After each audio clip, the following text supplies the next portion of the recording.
अध्याय 205 अतीत का भूला हुआ हथियार। ब्रह्मांड दो छोरों में विभाजित था, सकारात्मक और नकारात्मक। ओलिवर ने विभाजन को ऐसे महसूस किया जैसे कि यह एक खाई थी जो उसकी आंखों से परे अंतहीन रूप से फैली हुई थी, एक अलगाव जिसे कोई भी इंसान पार करने की उम्मीद नहीं कर सकता था। जो लोग सकारात्मक क्षेत्र में रहते थे वे नकारात्मक क्षेत्र से संबंधित चीजों का पता नहीं लगा सकते थे या देख नहीं सकते थे, वे केवल इसके अस्तित्व को ही समझ सकते थे। यही हाल दूसरे पक्ष का भी था। यह उसी तरह था जैसे लोगों द्वारा ब्रह्मांड के विरोधी छोरों का प्रतिनिधित्व करने के लिए पदार्थ और एंटीमेटर का अनुमान लगाया गया था, एक पूरे के दो हिस्से, लगातार बाधाओं पर, खुद सितारों की तुलना में कहीं अधिक पुराने कानूनों से बंधे हुए। विपरीत चीजें जिन्हें कभी छू नहीं सकती, एक अदृश्य विभाजन से अलग हो जाती है जिन्हें सबसे बड़ी शक्तियां भी स्वतंत्र रूप से पार नहीं कर सकती हैं। दो क्षेत्र, सकारात्मक और नकारात्मक, कभी भी बातचीत या मिलन नहीं कर सके। खेल में ताकतें बहुत बड़ी थीं, परिणाम बहुत विनाशकारी थे। ये ब्रह्मांड का मूल सिद्धांत था। जब पदार्थ और एंटीमेटर संपर्क में आते हैं तो वे एक दूसरे को नष्ट कर देते हैं और बड़ी मात्रा में ऊर्जा छोड़ते हैं। सृजन और विनाश का एक ब्रह्मांडीय नृत्य, जिसने ब्रह्मांड को उस रूप में आकार दिया जैसा कि यह ज्ञात था। इस प्रक्रिया को दोनों पक्षों के लोगों ने विनाश की संज्ञा दी। ओलिवर जो चाहता था उसे बनाने के लिए आवश्यक नकारात्मकता ब्रह्मांड के दूसरी तरफ से आई थी। ये सिर्फ ऊर्जा नहीं थी, यह नकारात्मक पक्ष की कच्ची, अनफिल्टर्ड शक्ति थी, एक ऐसा तत्व जो सकारात्मक दुनिया में समझ से परे था। जहां तक वह जानता था, वह ब्रह्मांड के सकारात्मक क्षेत्र में था और इसलिए नकारात्मकता को अंदर खींचने के लिए एक माध्यम की आवश्यकता थी, दूसरे छोर से शक्ति। उसके नीचे का गोलाकार सर्किट उसके लिए एक चैनल के रूप में काम करता था।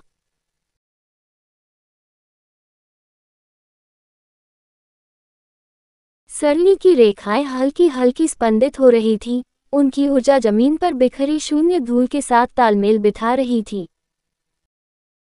शून्य धूल के साथ, जिसे शून्य के टुकड़ों से बनने के लिए जाना जाता है, सरनी बनाने के लिए सामग्री के रूप में उपयोग किया जाता है। इससे उन्हें ब्रह्मांड के नकारात्मक पक्ष के साथ एक मजबूत संबंध स्थापित करने में मदद मिली। इसका एक और फायदा भी हुआ। चूंकि ब्रह्मांड के सकारात्मक क्षेत्र के लोग आसानी से नकारात्मकता का पता नहीं लगा सकते थे, इससे उन्हें होने वाली किसी भी असामान्य गतिविधि को छिपाने का एक रास्ता मिल गया। उन्होंने अभी भी किसी भी परिवर्तन को रोकने के लिए एक अलग स्थान पर इसे निष्पादित करके सावधानी बरती। चाहे वह कितना भी आश्वस्त महसूस करें, अप्रत्याशित के लिए हमेशा जगह थी। जिन ताकतों के साथ वह छेड़छाड़ कर रहा था, उनके लिए बाहर की दुनिया कोई भी समझदार नहीं थी, उनके लिए वह रात एक और अमावस की रात थी। जैसे जैसे समय हर सेकंड बीतता गया, ओलिवर ने धैर्यपूर्वक अपने शरीर में भारी नकारात्मकता जमा कर ली। प्रत्येक सेकंड लंबा खींचता गया, उसके भीतर का दबाव भारी होता गया। फिर भी अजीब तरह से ऐसा महसूस हुआ जैसे यह उसका ही एक हिस्सा है, जो फिर से जागृत हो रहा है। प्रत्येक क्षण अनंत काल जैसा महसूस हो रहा था। जैसे जैसे नकारात्मकता उसके मूल में गहराई तक प्रवाहित हो रही थी, उसके अंदर दबाव बढ़ता जा रहा था। यह उसके अस्तित्व की हर दरार में भर गया, जैसे दरारों में पानी रिस रहा हो, सिवाय इसके कि यह पानी उसके द्वारा अनुभव की गई किसी भी चीज से अधिक गहरा, ठंडा और अधिक खतरनाक था। रात शांत और शांत थी, जिससे उसके शरीर और अत्यधिक नकारात्मकता के बीच एक अजीब तालमेल का एहसास हो रहा था। ब्रह्मांड की लय धीमी लग रही थी, जो अब उसके माध्यम से प्रवाहित होने वाली ऊर्जा की नाड़ी के साथ तालमेल बिठा रही थी। ओलिवर ने अपने शरीर के भीतर नकारात्मकता को सघन होते देखा। कालापन उसके अंदर घूमता और कुंडली मारता था, एक जीवन शक्ति जो उसकी इच्छा के आगे झुकती थी, आकार देने के लिए तैयार थी। यह अराजक और नियंत्रित दोनों था, एक तूफान की तरह जिसे उसने अपनी हथेली में रोक रखा था। अब उसे नकारात्मकता के साथ जो अजीब तालमेल महसूस हुआ, उसने अपनी स्मृति से विधि में वर्णित नकारात्मकता के रूप को आकार देते हुए कार्रवाई करना शुरू कर दिया। रात जारी रही और ओलिवर बाकी सब कुछ भूलकर इस प्रक्रिया में डूब गया। समय ने अपना अर्थ खो दिया क्योंकि उसने पूरी तरह से अपने अंदर की ऊर्जा पर ध्यान केंद्रित किया। हर विचार उसे उस हथियार में ढालने पर केंद्रित था जिसे वह बनना चाहता था। जैसे जैसे समय बीतता गया, तारे धीरे धीरे आकाश में दिखाई देने लगे और एक अजीब दृश्य घटित हुआ जिस पर ओलिवर का ध्यान नहीं गया।